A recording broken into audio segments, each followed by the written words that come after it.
ini begini Ustaz. Tadi apakah pernyataan tersebut benar Ustaz? Ketika orang ini sebenarnya kayaknya dari hati yang paling dalam udah ngakuin ya, ini maksiat misalnya. Iya. Maksiat. Kelihatan dari Di zaman Nabi juga ada yang berzina. Ini pertanyaan juga sebenarnya, kenapa lebih bangga ke situnya gitu loh. Ada yang berzina, ada yang minum khamar, tapi nggak mengeluarkan dari manhaj Ahlus Sunnah. Gitu. Pertama, apakah ini benar? Nah yang kedua, baru nanti kita masuk ke kaidah-kaidah yang katanya beliau ini membantah semua dalil-dalil dari para ulama, Ustaz. Itu dulu, Ustaz. Satu dulu, Ustaz. Taib. Bismillah, wassalatu wassalamu ala rasulillah. Ini yang ingin saya tegaskan, bahwa ucapan Imam Ibnu Hazm di dalam kitabnya Al-Akhlaq Wasiyar, yang kitab kecil tapi ditulis puluhan tahun oleh beliau. Beliau mengatakan, seluruh kepandiran, di atas kepandiran adalah orang melakukan kesalahan.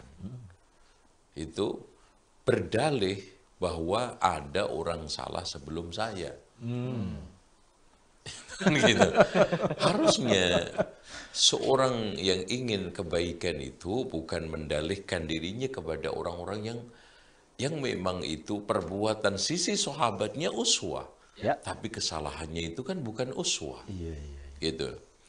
Jadi jangan ada, sekali lagi itu kepandiran, kata Imam Ibnu Hazm. Saya boleh seakan-akan mengatakan begitu. Saya itu boleh melakukan kesalahan. Karena apa? Karena ada orang yang salah sebelum saya. Gitu. Jadi yang benar gitu. Ya.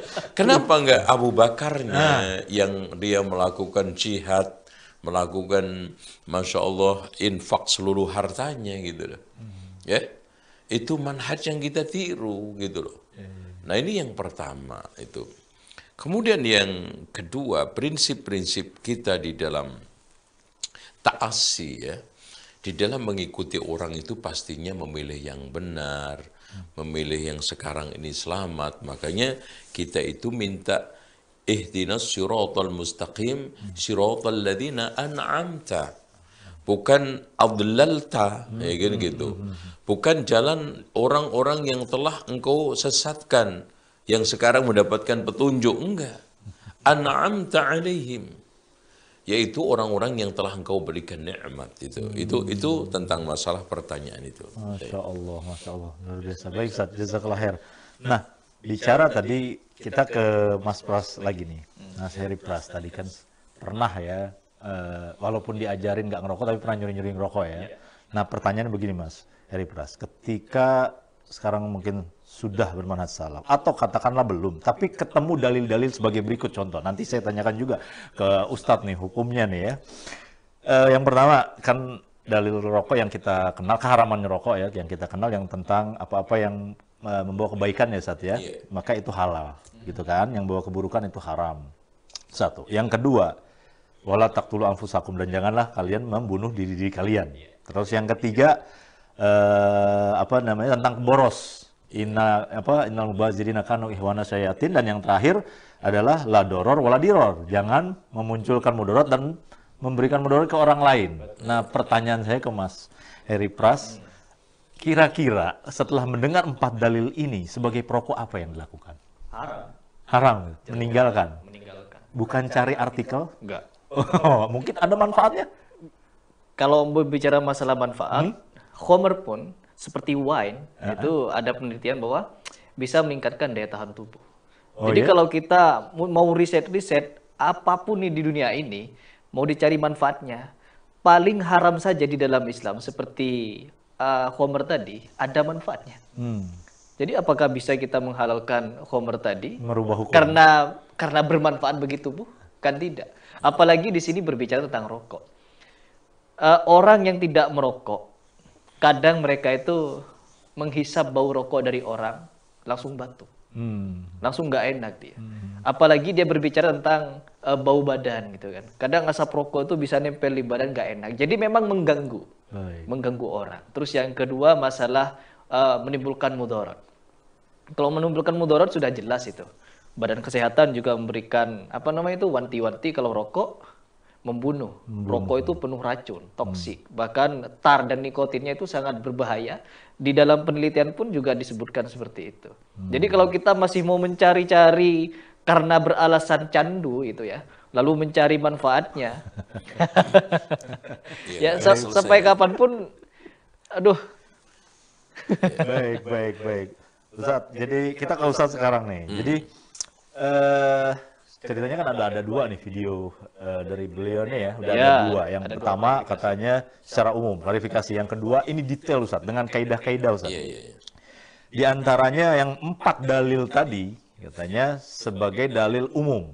Mereka yang mengharamkan rokok. Gitu. Cuma cara penyampaian juga saya juga kurang simpatik ya. Kayaknya nggak ada hormat-hormatnya sama ulama gitu loh. Terus yang selanjutnya disimpulkan oleh beliau bahwa 4 dalil ini benar, Quran sunnahnya benar. Tapi cara pendalilannya, penggunaan dalil, penempatan dalilnya kurang tepat dan pincang. Nah, pincangnya, kaidahnya karena tidak menjadi kesepakatan bersama. Sebagai contoh, lah sekarang kalau urusan bau, tadi dibilang bau, mengganggu dan seterusnya, ada sebagian kita orang Indonesia kalau ke Arab, toko-toko Arab tuh saat ya, terus, nah, nyium bau gaharu atau bukul itu, enak banget. Lu kenapa nggak itu yang diharamin gitu? Atau banyak juga perempuan yang merokok atau suka loh baunya rokok biar ada rasa kebapaan di sampingnya kan, atau kejantanan yang melindungi dia.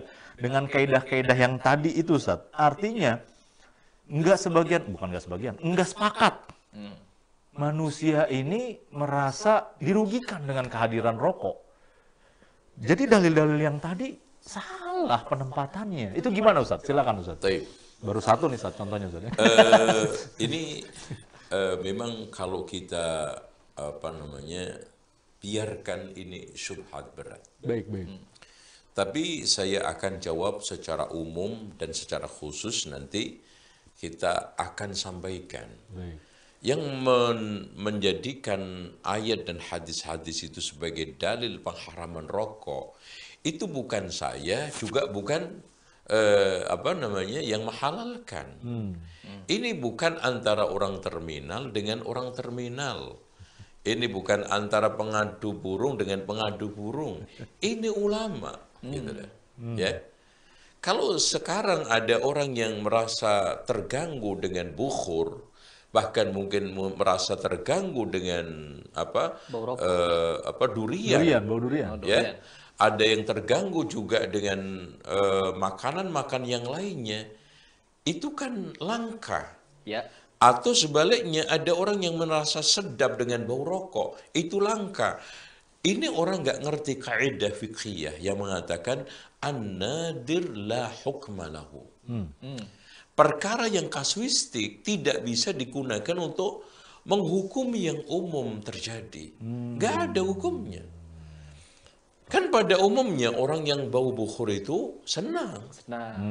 Dan pada umumnya orang yang bau rokok terganggu. Ya. Pada umumnya orang yang dengan durian senang. Ya ada 1-2 itu kasuistik, nggak ada hukumnya. Ya, ini harus kita tekankan kepada dia. Apalagi yang memaksakan ayat hadis itu digunakan untuk menjadi dalil-dalil pengharaman rokok, katanya penumpang gelap. Subhanallah. Ini menuduh ulama. Ya, dengan tuduhan yang sangat keji, na'udzubillah. Itu kalau yang melakukan adalah saya, yang melakukan mungkin Mas Heri Pras atau yang lainnya, kita terima. Ini ulama-ulama besar. Kita coba buka sekarang, di antaranya Syekh Jamil Zainu di dalam kitabnya itu At-Tawjihat Islamiyah. Ya. Beliau membuat satu judul, Halid Dukhan Haramun. Apakah rokok itu haram? Lam yakunid dukhan mawjudan fi zamani Rasul sallallahu alaihi wasallam. Memang betul. Pada zaman Rasulullah SAW tidak ada rokok. Walau qad ja'al Islam, tapi Islam telah datang bi usulin amma, dengan kaidah-kaidah umum. Tuharrimu kulla darin bil jismi, yang mengharamkan setiap bahaya ke dalam yang membahayakan badan kita, wa mu'dhin lil jar, dan mengganggu orang kanan kiri kita, wa mutlif lil mal. Ya. Bagaimana kita tidak bisa mengatakan mubadzir? Mubadzir itu apa sih? Bertasarruf, membelanjakan harta tidak pada arah syariat. Itu kaidahnya. Tidak manfaat. Tidak manfaat menurut syariat. Sekarang manfaat enggak? Coba sekarang ini ada 70 juta orang yang rokok. Kalikan sekarang satu ngerokoknya 20 ribu. Berapa miliar uang mubadzir? Disuruh enggak oleh syariat itu? Enggak ada. Kalau dia mengatakan sekarang ini, kita balik. Kalau yang dalil menghalalkan itu enggak ada. Ya, mengharamkan enggak ada. Kita balik. Yang menghalalkan ada enggak sekarang? Ya, artinya dia sekarang membantah mati-matian ayat-ayat itu tidak pada tempatnya dan tidak bisa digunakan untuk mengharamkan rokok. Kita balik. Sekarang mana yang menghalalkan rokok?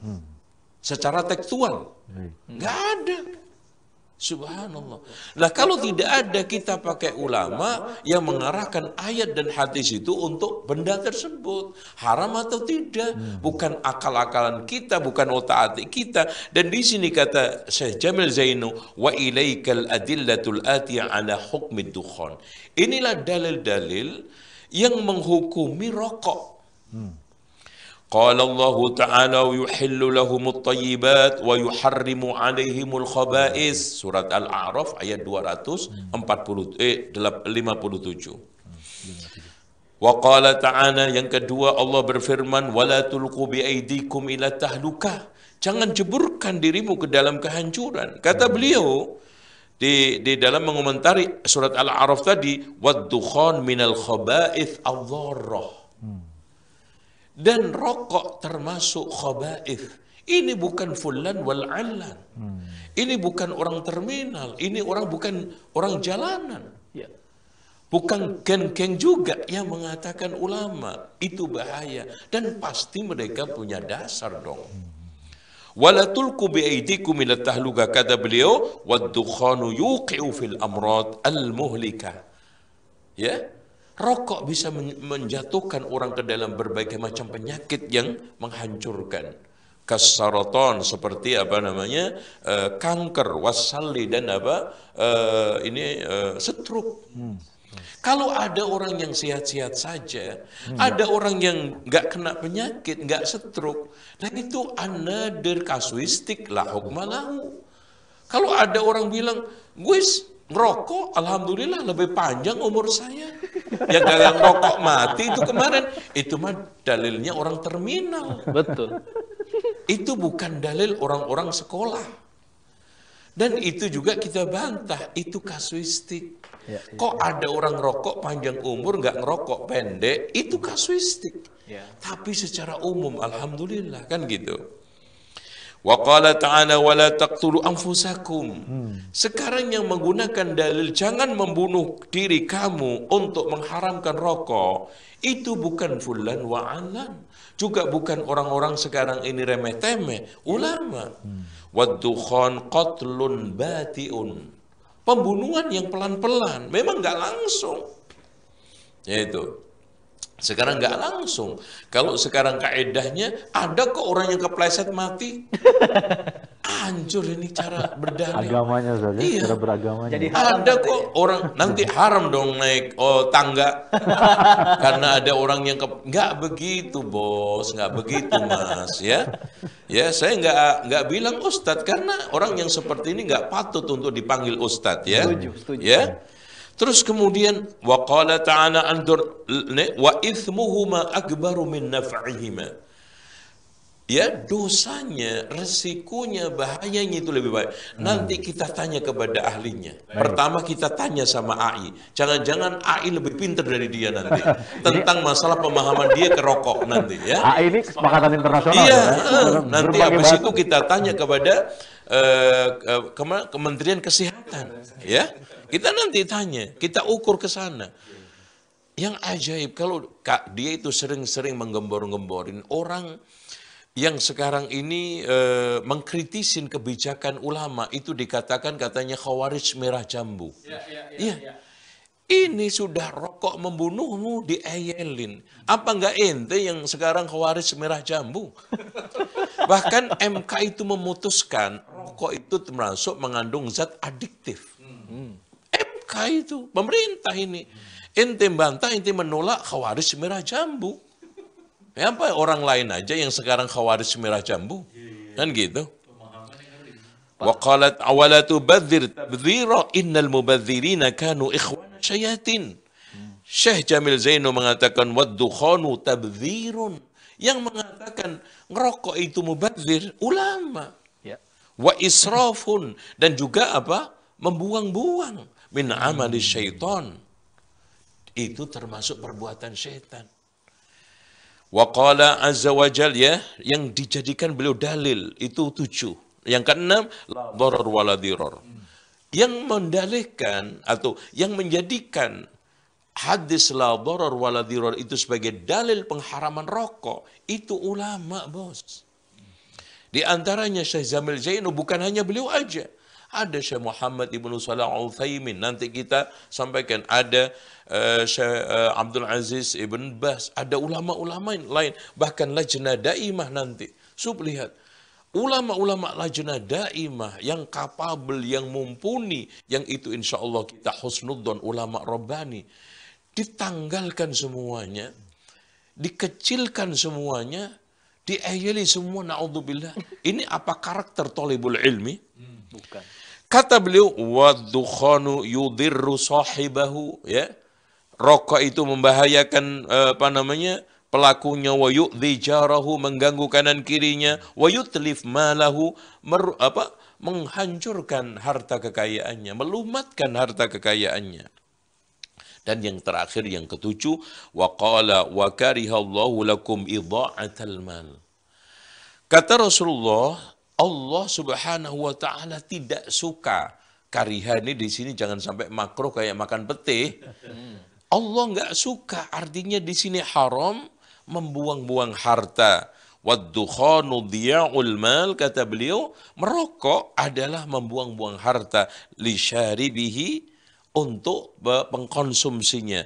Yakrahuhullah, Allah enggak suka, wa yuharrimuhu, dan Allah mengharamkannya. Wal karahah ta'ni at-tahrim fil kitabi wa sunnah wa indas salaf, kata Syekh Jamil Zainu. Baik. Sekarang kita selingan, coba kita tanya sama AI, ya.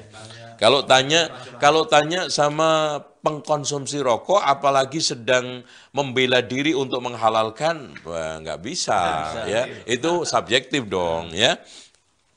Coba kita tanya AI, ya. Kata AI, kandungan racun dalam rokok. Coba tanya AI, ya. Oh, AI ternyata lebih hebat dari sang ustadz ini, ya. Masya Allah. Kata AI ini, ya.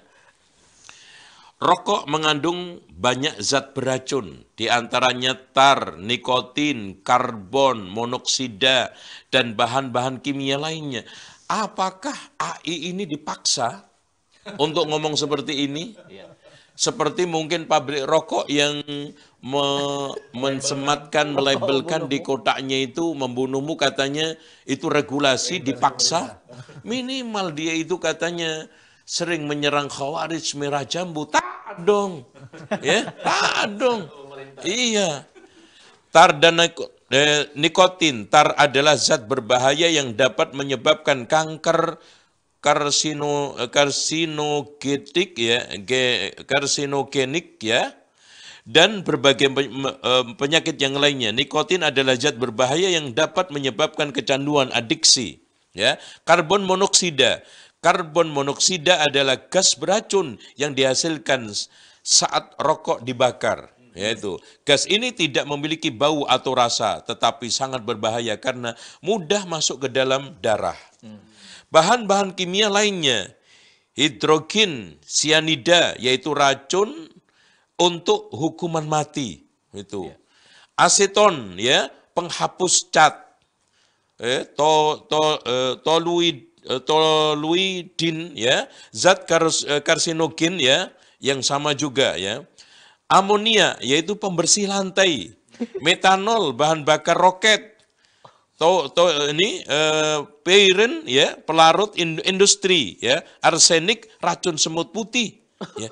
Ini semuanya masa enggak bikinan karangan AI. Kalau begitu orang-orang yang bikin jurnal yang rujukannya AI nggak dipercaya dong. Ya. Dan masih banyak ini.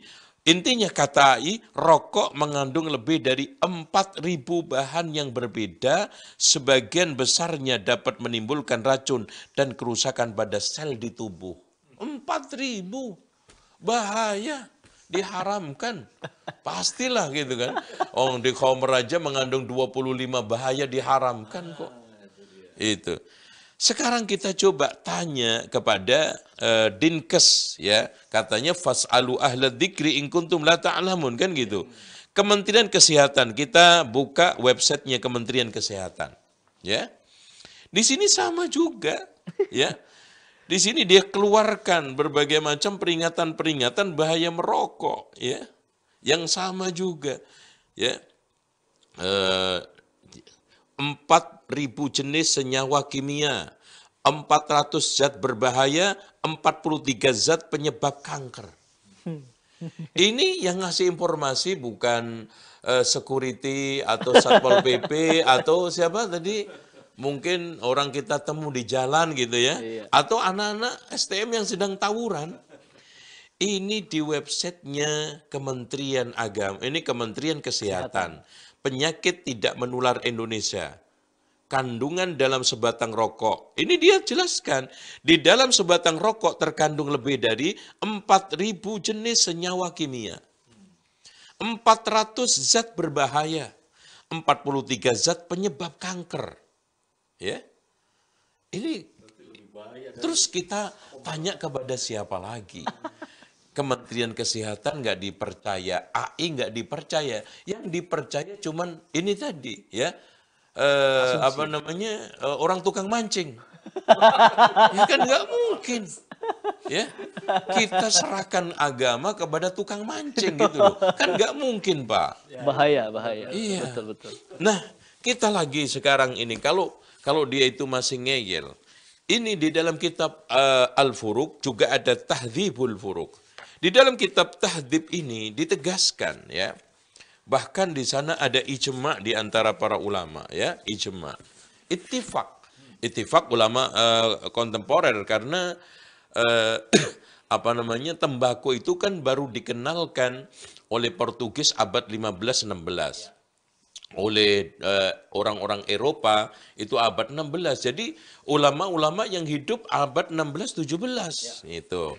Di antaranya adalah penulis Tahdzibul Furuq ya. Di sini saya bacakan ya. Al-mas'alatu tsaniyah. Awwalu ma dhaharatil al-ushbatul ma'rufah ya. Yang ketika pertama kali muncul tembakau ya, al-ushbah itu semacam daun ya yang dikenal bitambak wa annatin wa dukhan tabah dan yang lainnya dikatakan fi awailil qarnil hadi ashar kama fi Ibnu Hamdun ay fi sanatil khamisah ba'dal alaf kama qalahu al-Laknawi عن العلامة الزاهد محمد أو في سنة 15 كما نقله اللكنوي عن الدر المختار شرح تنوير الأبصار في رسالته ترويج الجنان ومقتضى قول بعضهم يا خليلي عن الدخان أجبني هل له في كتابنا إيماء. Jadi ini ada orang yang penasaran, wahai temanku, ada enggak tentang rokok ini? Tolong berikan jawaban. Di kitab kita itu ada enggak sindiran-sindiran atau hukum-hukum secara implisit yang ada? Maka qultu ma farratal kitabu bisyai. Al-Quran tidak akan mungkin menyanyiakan sedikit pun. Nah, ثم أرخت يوم نأتي السماء أنه في أوائل القرن العاشر وهو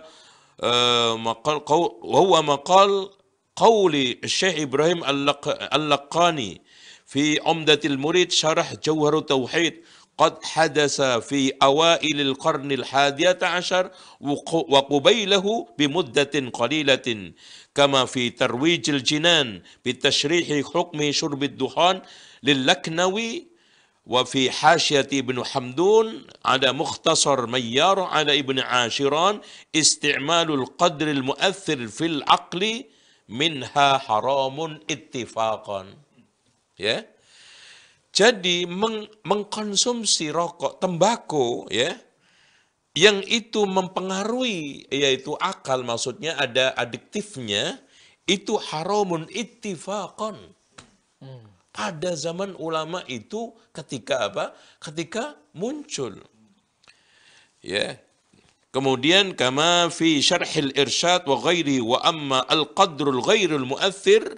Nah, kalau tidak mendatangkan pengaruh, gangguan, ya, fa'adbaqal magharibah, seluruh ulama maghrib, wa aktsarul masyariqah, dan hampir kebanyakan ulama-ulama masyrik, kasyekh Salim As-Sanhuri wa tilmidhi Asy-Syaikh Ibrahim Al-Laqnawi, ya, wa ghairihima ala tahrimihi wa allafa fi tahrimiha, ya, Sayyidi Asy-Syaikh Muhammad Ibnu Abdul Karim ta'lifan fi iddati kararis mustamilan ala ajwibatin iddah minal a'immah. Jadi di sini alasannya apa? Dari dulu ketika awal munculnya para ulama ini semuanya hampir hidup pada tahun-tahun itu, 17-18 abad itu. Mengharamkan, bahkan menukil ittifaq di dalam kitab Tahdhibul Furuq itu. Ya. Itu kalau ada taksirnya, tapi kalau ghairu mu'athir, ulama maghrib semuanya dan kebanyakan ulama masyrik mengharamkan. Gitu. Terus siapa yang kita ikuti Tukang mancing. lagi? Nah, terus kita sekarang ngikutin tukang mancing. Subhanallah, ya. Sekarang ini apakah hanya ulama itu aja? Kita buka sekarang. Masya Allah, ya. Di sini Lajnah Daimah, ya, yang terdiri dari Abdul Aziz Ibnu Abdullah Ali Syekh, ya, Syekh Abdul Aziz bin Abdullah Ali Syekh, Syekh Saleh Ibnu Fauzan Al-Fauzan, Syekh Abdul Razzaq Al-Afifi, Syekh Abdul Aziz bin Abdullah bin Bas. Tuh, kata beliau, ad-dukhanu maddatun khabithatun mudirratun. Rokok itu adalah materi yang khabithah, yang mudirrah, berbahaya. La yajuzu syurbuhu, enggak boleh kita konsumsi. Wala yajuzu bai'uhu, tidak boleh dijual belikan. Li'anna Allah idza harrama syai'an, ketika Allah mengharamkan sesuatu, harrama thamanahu, mengharamkan juga harganya, jual belinya. Wal wajib 'alaika taubah, wajib bagimu adalah taubat, ya, min bai'ihi, dari jual belinya. Wal iktisaru 'ala bai'il asya'il mubahah, cukup menjual hal-hal yang mubah. Wa fiha khairun wa barakatun. Wa man taraka syai'an lillahi awadahu Allahu khairan minhu. Barang siapa yang sekarang meninggalkan sesuatu karena Allah, Allah akan menggantikan yang lebih baik, barakah dan khair.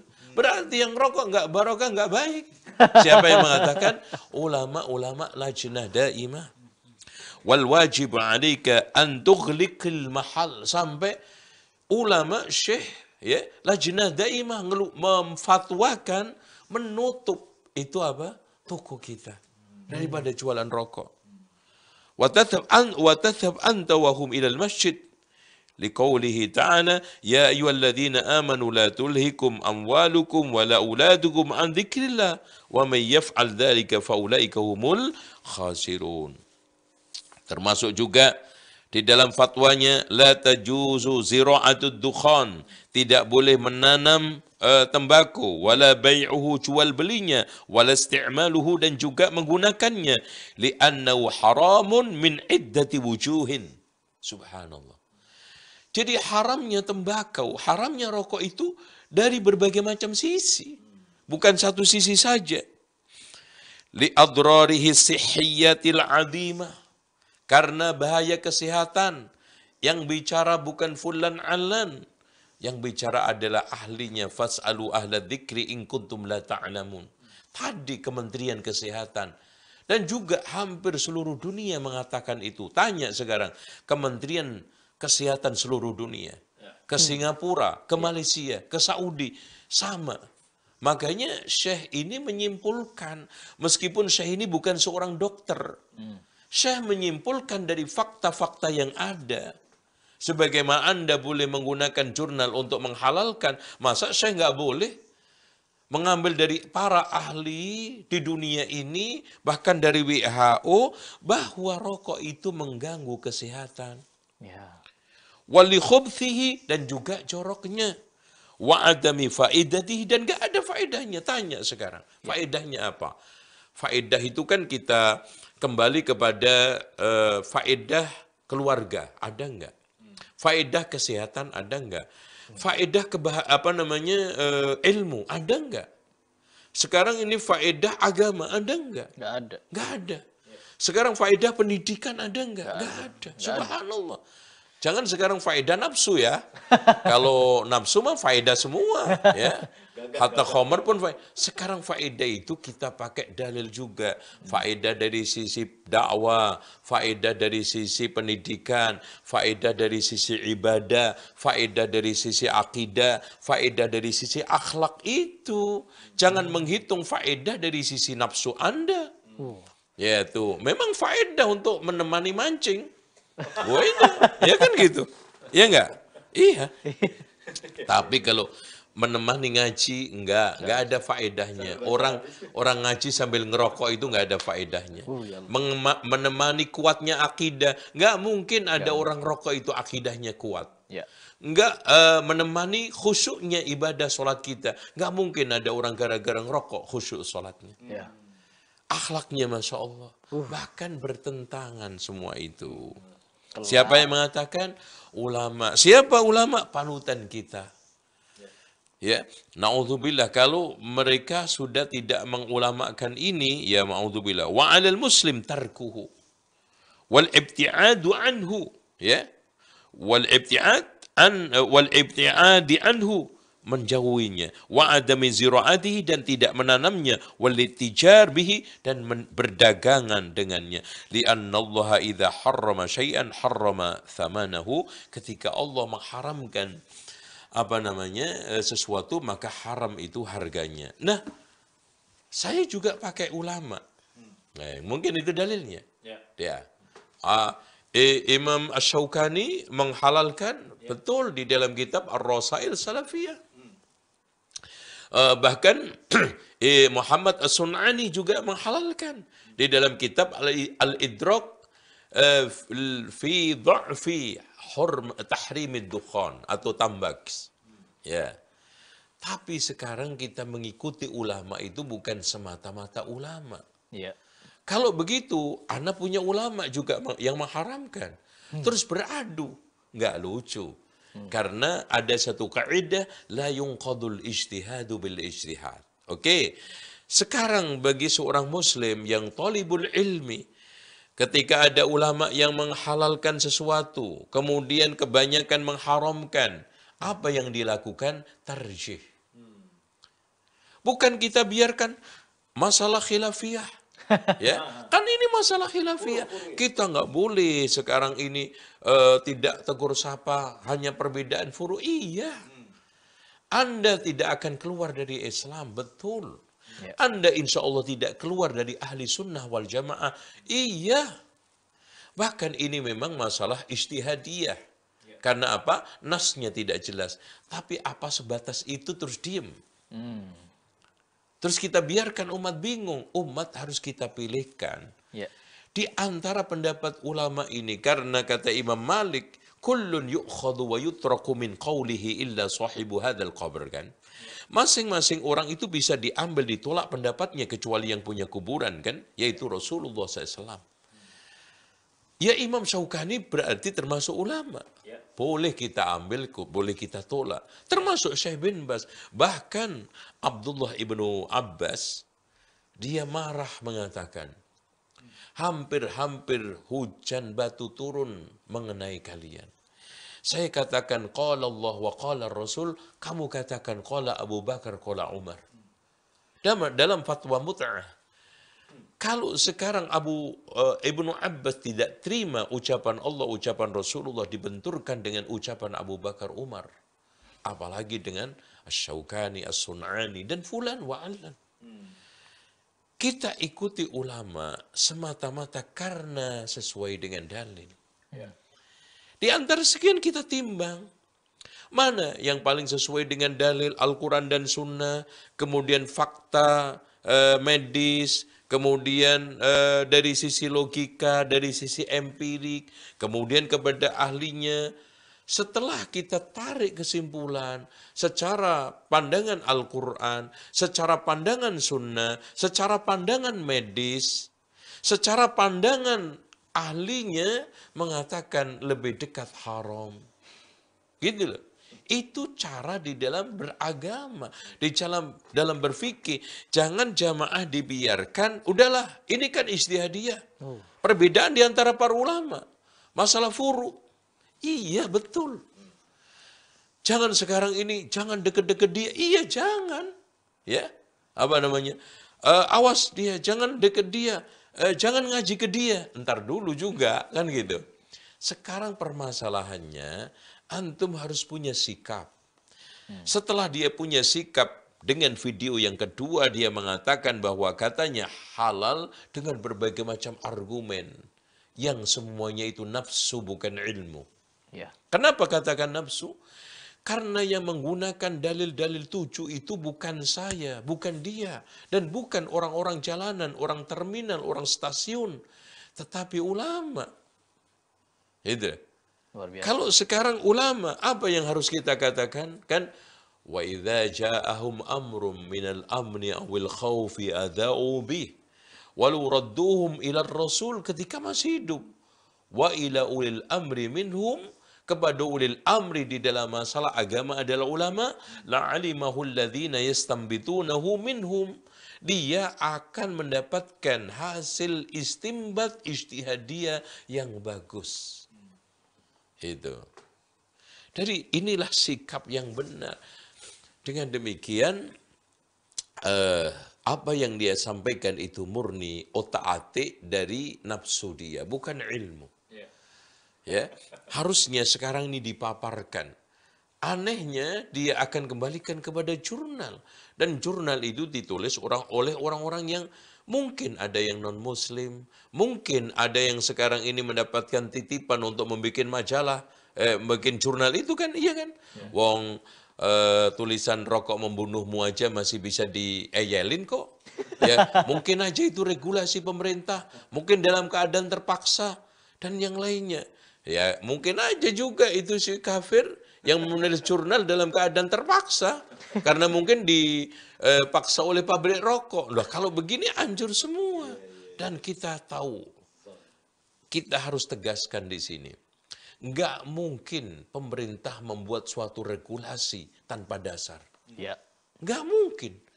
Ini keluar regulasi itu berdasarkan pertimbangan dari seluruh pihak-pihak yang berwenang dan berwajib. Daripada ahlinya. Dia konsultasi ke DPR, ke MK, kan gitu. Ya.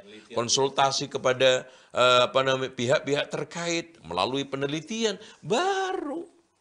Yang dulunya awalnya itu merokok menyebabkan kanker dan yang lainnya dirubah.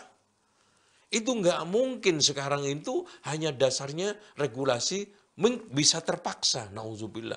Kita suudzon pada sekian orang banyak. Ya. Pejabat-pejabat negara, subhanallah, ini mah khawarij merah jambu ini, ya kan gitu, iya nggak? Itu, karena bertentangan sama pemerintah. Iya. Satu sisi katanya pemerintah, kita bertentangan dengan pemerintah dibilang khawarij. Iya. Sementara pemerintah mengeluarkan fatwa yang benar, nggak mau ditaati juga, kan gitu. Iya, katanya itu bisa aja terpaksa katanya. Ya Allah. Nah, sekarang kita mau minta Mas Heri Prasad. Dia lagi megang buku apa tuh Mas Heri?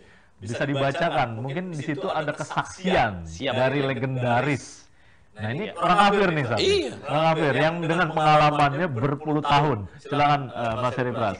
Di sini ada buku yang ditulis oleh beliau ya, Ustaz Zuna. Iya. Di sini, wahai perokok, inilah surgamu. Jadi mengulas 1001 alasan merokok. Dan di balik ini ada penjelasan dari seorang perokok, bahkan bintang iklan rokok ya, yang dimana beliau ini memberikan kesaksian hidupnya, yaitu Mr. McLaren. McLaren ya. Ini masya Allah nih ya orangnya. Pakai topi koboi itu ya. Iya, pakai kuda dia. McLaren adalah bintang iklan rokok yang sangat populer hingga dijuluki Marlboro Man. Luar biasa ini. Mengidap kanker paru-paru dan akhirnya menjadi seorang anti rokok dan meninggal di usia ke-51 tahun. Pesan terakhirnya sebelum dia meninggal, take care of the children. Tobacco will kill you. And I'm living proof of it. Nah, yang artinya jagalah anak-anak dari tembakau atau rokok yang akan membunuhmu. Dia juga bilang ini, membunuhmu. Pemerintah RI ini bukan nih. Internasional nih, kelas internasional. Iya. Dan dia bersaksi ya, dan dia bersaksi dalam hidupnya bahwa hal itu benar-benar menjadi kenyataan. Ya, kenyataan membunuh. Saksi hidup bahwa merokok memang ngebunuh orang gitu. Iya. Belum aja kali tadi. Wih. Dan saya dari tadi senyum-senyum sendiri ketika beliau menjelaskan ya. Gak tahan ketika beliau mengucapkan, ini seorang pemancing. Masa kita mau mendengarkan fatwa halalnya rokok dari seorang pemancing? Iya. Memang betul ya. Jadi, aduh gimana ini? Gimana? Jadi tinggal kalian ya teman-teman. Kita nilai ya.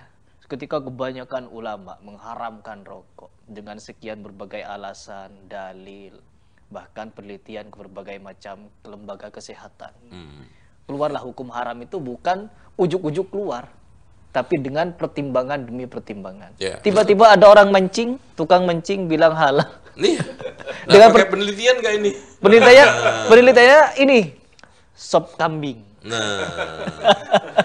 Dianalogikan dengan sop kambing Tapi tadi. ada pernyataan juga begini Ustaz. Iya. Ini kan karena sepihak tadi Ustaz. Sepihak. Enggak kesepakatan semua gitu loh. Iya. Maka ini bincang dan juga memutuskan perkara yang mengharam-haramkan itu dengan hawa nafsunya, Ustaz. Baik. Nah. Sekarang saya tanya, apa dia berani tekstual mengatakan Syekh Abdul Aziz bin Bas memutuskan haramnya rokok ini dengan hawa nafsu? Ayo, kita tantang. Ya. Syekh Abdul Aziz ibnu Abdul Syekh. Syekh Saleh Fauzan, ayo berani. Syekh Saleh Fauzan, Insyaallah. ya, kita katakan mengharamkan rokok berdasarkan hawa nafsunya. Ayo, kita tantang. Iya, Syekh Jamil Zain. Terus ulama-ulama ini yang tahdhibul furuq dan juga masih banyak yang lainnya. Atau termasuk juga ya para pakar yang duduk di majelis tarjih Muhammadiyah. Mengikuti hawa nafsu semua, subhanallah. Sekian ribu orang mengikuti hawa nafsu, dia yang mengikuti wahyu sendiri. Allahu Akbar, Allahu Akbar. Masya Allah. Angkat tangan kalau begitu. Ajib, Nah, ini potensinya begini Ustaz. Malah orang yang gamang, kemarin kita diskusi terkait hijrah, Ustaz. Gamang di pintu hijrah ini. Ya. Yang tadinya udah yakin kayak misalnya beliau dan yang lainnya, rokok itu haram, dengan kasih hujah begini jadi ngerokok lagi, gimana tuh, Ustaz? Ya betul, ini nanti akan menjadi presiden yang sangat buruk. Kenapa? Ada seorang istri yang nggak banyak bisa tahu dalil, nggak bisa ngomong, tahu haramnya rokok, ingin nasihatin suaminya. Lo tahu apa? Ada ustadz yang menghalalkan. Ya. Hah? Guru-guru yang sudah memahamkan muridnya, santrinya akan haramnya rokok, akan bau nyengatnya rokok. Akhirnya bangeyel. Ada tuh ustadz salaf yang sekarang ini menghalalkan rokok. Nauzubillah, nauzubillah. Ini presiden sangat buruk. Yang anehnya sekarang ini orang, manusia awam ya. Kalau saya katakan mayoritas silent, ini lebih senang fatwa-fatwa yang gini-gini. Ya, ya. Ya, diharamkan musik, wah kagak ada yang lihat, nggak ada yang nengok, nggak ada yang denger. Boleh, wah lo dijadiin dalil kemana-mana. Iya. Itu. Haramnya rokok nggak pernah ditengok. Wah, ada ustadz. Hatta selama ini mungkin nggak pernah menjadikan seorang yang mungkin dianggap dai Wahabi salaf menjadi rujukan tiba-tiba. Ini insya Allah jadi rujukan. Ya Allah, ini kiamat sughra buat dakwah kalau nggak dibantah. Tapi Allah akan menyelamatkan dari konsekuensi inna nahnu nazzalna dzikra wa inna lahu lahafizun. Allah menjaga agama ini dengan para ulama. Alhamdulillah. Ada ulama Syekh Abdul Aziz bin Bas mengharamkan rokok. Ada Syekh Muhammad Ibnu Shalih Al-Utsaimin mengharamkan rokok. Ada Syekh Shalih Fauzan mengharamkan rokok. Ada Syekh Jamil Zainu mengharamkan rokok. Dan masih banyak ribuan ulama Timur Tengah yang mengharamkan rokok. Bahkan sebelumnya juga, ya, Abdullah ibnu Muhammad ibnu Abdul Wahab, anaknya Syekh Muhammad bin Abdul Wahab, mengharamkan rokok. Bahkan seluruh mazhab, ya, Hanafiyah, Malikiyah, Syafi'iyah, Hanabilah pada zamannya itu mengharamkan semua. Tuh. Jadi apalagi sekarang? Kita buang sekian ulama, kita tinggalkan sekian ulama bersama dalil-dalilnya yang begitu kuat, baik dari Al-Quran, Sunnah, Qiyas, dan Kaidah. Kita ambil satu orang yang dasarnya mungkin ulama-ulama itu juga salah. Apalagi Ibnu Salah mengatakan, man tatabba'a zallatal ulama'i tazandaqa. Siapa yang cari-cari plesetannya ulama, maka dia akan menjadi zindik. Aukada zindiqa. Kenapa? Karena sekarang mana yang sekarang tidak dihalalkan oleh ulama? Ada aja. Kalau ingin kita cari halalnya riba, ada. Halalnya khomer, ada. Halalnya musik, ada. Aduh, Ada ya semua. Allah, ada semua. Tapi pada akhirnya, apakah kita itu berhenti kepada orang yang nggak ma'asum? Berhenti pada orang yang dikatakan oleh Imam Malik, semua orang bisa diambil, ditolak pendapatnya kecuali yang punya kuburan ini, yaitu Rasulullah. Kita harus kembali, fa in tanaza'tum fi syai'in farudduhu ila Allahi war Rasul. Kembalikan kepada Allah dan Rasulnya. Itu manhaj. Manhaj ketika menghadapi khilafiyah, bukan hanya ini furu, ini usul, ini masalah khilafiyah, ijtihadiyah, iya. Tapi seorang muslim, baik dalam masalah usul wal furu, ketika kita berselisih, maka kita kembalikan kepada Allah dan Rasulnya. Dan dalam tataran prakteknya, tadi dikatakan oleh Allah Subhanahu wa Ta'ala, ketika seorang mukmin mendapati masalah baik dalam keadaan aman maupun perang, maka dia kembalikan kepada Rasulullah SAW. Ketika sudah meninggal dunia, wa ila ulil amri minhum la'alimahu alladhina istanbitunahu minhum. Dia akan mendapatkan hasil ijtihad mereka. Dan idza ijtahada al-hakim, ketika seorang hakim itu ijtihad, fa asaba falahu ajran, mendapatkan 2 pahala. Tapi kalau kita termasuk yang lainnya, sekarang ini ijtihad, waduh, bener aja salah. Apalagi salah kan gitu. Karena man fassara al-Qur'an bi ra'yi fa asaba faqad akhta'a.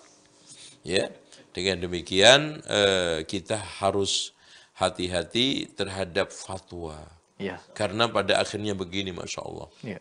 Kata Rasulullah, man uftiya bi ghairi ilmin fa ithmuhu 'ala alladhi afta. Barang siapa yang diberikan fatwa tanpa dasar ilmu, maka dosa yang menanggungnya adalah yang memberikan fatwa. Berat. Berat. Makanya ana juga nggak ada kata-kata saya sedikit pun yang meleset dari ulama. Saya berusaha di dalam menyampaikan hukum apapun, ada rujukannya, bukan ngarang dari otak saya.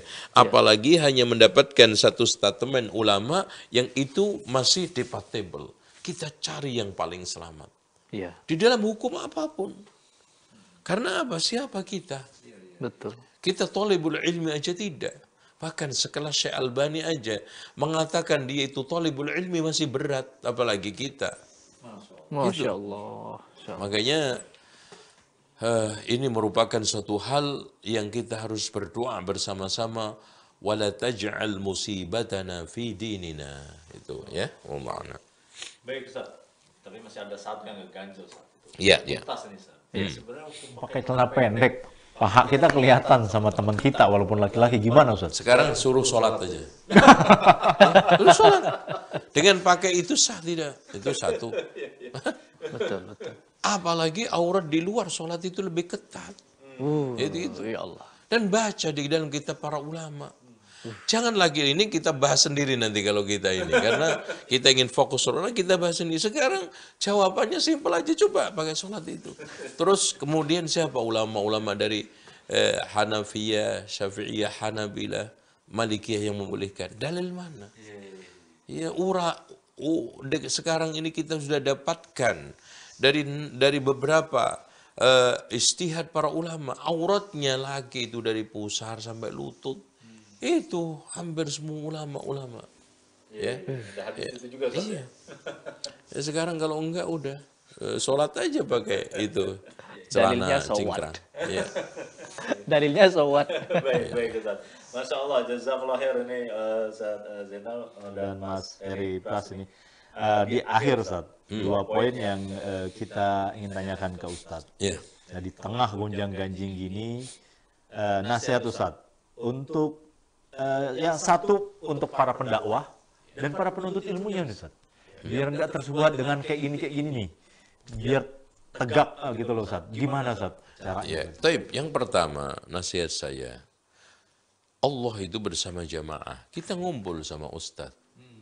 Ya, di sini ada daurah alhamdulillah di Ibnu Hajar yang mengumpulkan semua Ustadz. Hampir seluruh Indonesia. Di situ akan saling ada tausiah, tidak kebablasan. Gitu. Karena apa? Karena kata Rasulullah SAW, innamadh dhi'bu ta'kulu al-ghanam al-qasiyah. Serigala itu hanya memangsa kambing yang lepas sendirian dari kelompoknya gitu. Dan ini fakta. Akhirnya kan merasa besar di kata dalam tempurungnya bahwa wah udah saya dilulukan jamaah saya, diiyakan, didukung, tapi hanya segitu. Coba kalau antum sekarang ngumpul sama dakatirah, alhamdulillah. Ustadz-ustadz yang mendapatkan gelar doktor dari Madinah, dari Timur Tengah banyak, ambil ilmunya. Itu.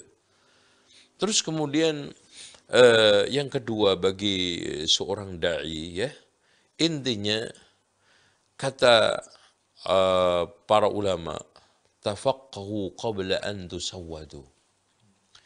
Ya, ini kalau nggak salah katanya Umar bin Khattab, belajarlah sebelum kamu menjadi tokoh.